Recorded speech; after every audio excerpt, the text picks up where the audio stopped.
welcome to my channel. Today we are going to talk on a very important topic, which is how to speak English in 1 month. So friends, आपने ये बहुत जगह सुना होगा कि learn English in 1 month और 2 months. आपने 10 days English course के बारे में भी सुना होगा. बट फ्रेंड्स, मैं आपको ये बताना चाहती हूँ कि ये पर्सन के विल पावर और डिटर्मिनेशन पर डिपेंड करता है कि आप कितने दिनों में इंग्लिश सीख सकते हैं. साथ ही साथ पर्सन के एडेप्टेबिलिटी और एटमॉस्फेयर पर भी डिपेंड करता है कि आप कितने दिनों में इंग्लिश सीख सकते हैं. फॉर एग्जाम्पल, आपके आसपास का एटमॉस्फेयर ऐसा है जहां ज़्यादातर लोग इंग्लिश में बात करते हैं, तो आपके लिए इंग्लिश सीखना काफ़ी आसान हो जाएगा. वहीं अगर आपके आसपास का एटमॉस्फेयर ऐसा है जहां लोग इंग्लिश नहीं बोलते हैं, तो फिर आपको ऐसा एटमॉस्फेयर क्रिएट करना पड़ता है. आपको उन लोगों से जाकर मिलना पड़ता है जिनके साथ आप अपनी इंग्लिश स्पीकिंग प्रैक्टिस कर सके. तो मेरे कहने का मीनिंग ये है कि कितने दिनों में आप इंग्लिश सीखेंगे, ये 3 बातों पर डिपेंड करता है. फर्स्ट, आपका determination, second atmosphere and third person to person depend करता है. यस फ्रेंड्स, हर पर्सन का किसी भी चीज़ को सीखने का तरीका और टाइमिंग अलग अलग होता है. हो सकता है कि एक पर्सन 10 दिनों में इंग्लिश सीख ले, वहीं हो सकता है कि दूसरे पर्सन को इंग्लिश सीखने में 1 महीना लग जाए. तो ये पर्सन टू पर्सन डिपेंड करता है. और सबसे इम्पॉर्टेंट बात, ये सोचना बंद कीजिए कि आपको इस पर्टिकुलर समय के अंदर इंग्लिश सीखना है. उसके बदले आप ये सोचना स्टार्ट कीजिए कि आपको बस इंग्लिश सीखना है. टाइमिंग पर फोकस मत कीजिए, सिर्फ इंग्लिश सीखने पर फोकस कीजिए. अब मैं आपको ये बताऊंगी कि इंग्लिश सीखने के लिए आपको क्या क्या चीज़ें सीखने की ज़रूरत है. आप चाहें तो ये पॉइंट्स नोट भी कर सकते हैं. तो the first thing is words means vocabulary.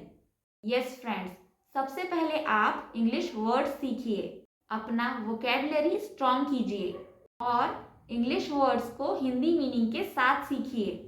आजकल तो मोबाइल की फैसिलिटी है, आप मोबाइल से बहुत सारे इंग्लिश वर्ड्स सीख सकते हैं.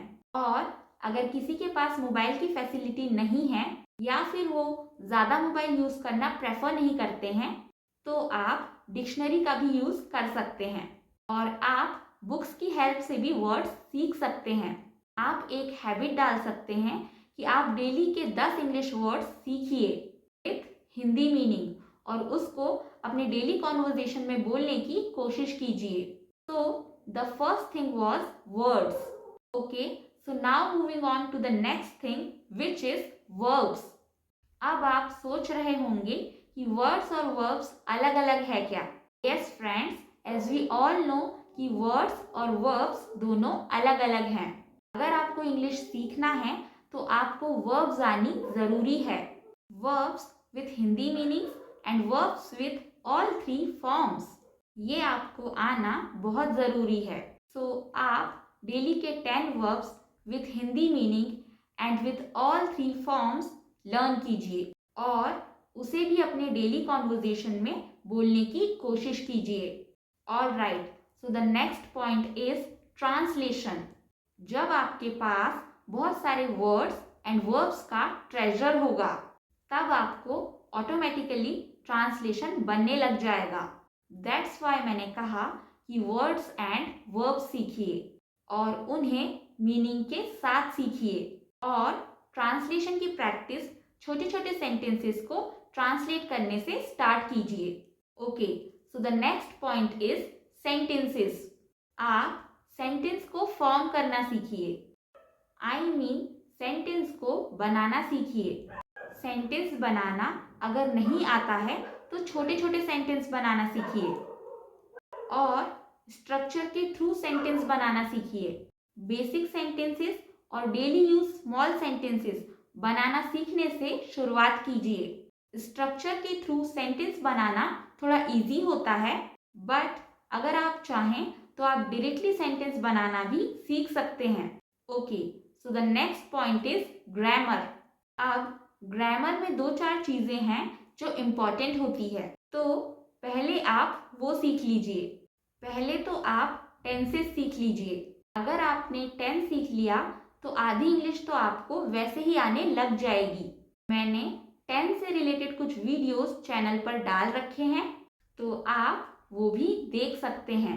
ग्रामर में नेक्स्ट चीज है मॉडल्स। आप मॉडल्स सीख लीजिए, आई मीन बेसिक मॉडल्स सीख लीजिए, जैसे मे, कैन, शुड, वुड एटसेट्रा। मैंने मॉडल से रिलेटेड वीडियोस भी डाल रखे हैं, तो आप वो भी चेक कर लीजिएगा। और टेंसेस एंड मॉडल सीखने के बाद अगर आपको एडवांस्ड इंग्लिश सीखनी है तो आप articles, prepositions, conjunctions, idioms, phrases, ये सारी चीज़ें धीरे धीरे करके सीख लीजिए। But first of all tense and modal सीखिए। उसके साथ ही साथ कुछ बेसिक चीज़ें हमें आनी ज़रूरी है, जैसे कि is, am, are, he, she, it, इनका कहाँ और कब यूज़ करना है, ए एंड द का कहाँ यूज़ करना है, टू, ऑफ, इन, ऑन, इन सब चीज़ों का कहाँ यूज़ करना है। तो ये बेसिक चीज़ें भी आप साथ ही साथ सीखते जाइए। All right, now moving on to the most important point which is confidence.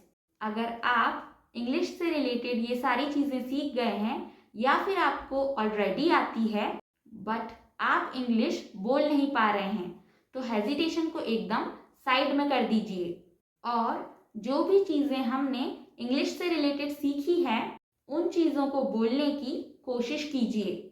और ये मत सोचिए कि जब मुझे पूरी इंग्लिश आ जाएगी तब मैं बोलना शुरू करूँगा। नहीं, आप डे 1 से इंग्लिश बोलिए। फॉर एग्जाम्पल, आज अगर आपने वर्ड्स और वर्ब्स सीखे हैं तो आप आज से ही अपने कॉन्वर्जेशंस में वर्ड्स एंड वर्ब्स का यूज़ करना स्टार्ट कीजिए। फिर अगर आपने सेंटेंसेस सीखे हैं तो सेंटेंसेस बोलने की कोशिश कीजिए। फिर अगर टेंस और मॉडल सीख लिए हैं तो उससे रिलेटेड सेंटेंस बोलने की कोशिश कीजिए। पहले अपने आप के साथ बोलने की प्रैक्टिस कीजिए, फिर दूसरे के साथ बोलने की कोशिश कीजिए। So friends, these were 6 most important points जिनकी हेल्प से आप जल्द से जल्द इंग्लिश बोलना सीख सकते हैं, अगर आपका डिटर्मिनेशन अच्छा है तो। और ऐसा बिल्कुल भी नहीं है कि 10 दिनों में इंग्लिश सीखना या 1 मंथ में इंग्लिश सीखना। जैसे कि मैंने पहले भी बोला है कि इंग्लिश सीखना या कोई भी लैंग्वेज सीखना ये पर्सन टू पर्सन डिपेंड करता है। किसी पर्सन के एडेप्टेबिलिटी और उसके आसपास के इंग्लिश एटमॉस्फेयर पर भी डिपेंड करता है कि कोई पर्सन कितने दिनों में इंग्लिश बोलना सीखता है। So friends, I hope you all found this video useful. So please don't forget to like, share and subscribe to my channel, and thank you so much for watching the video.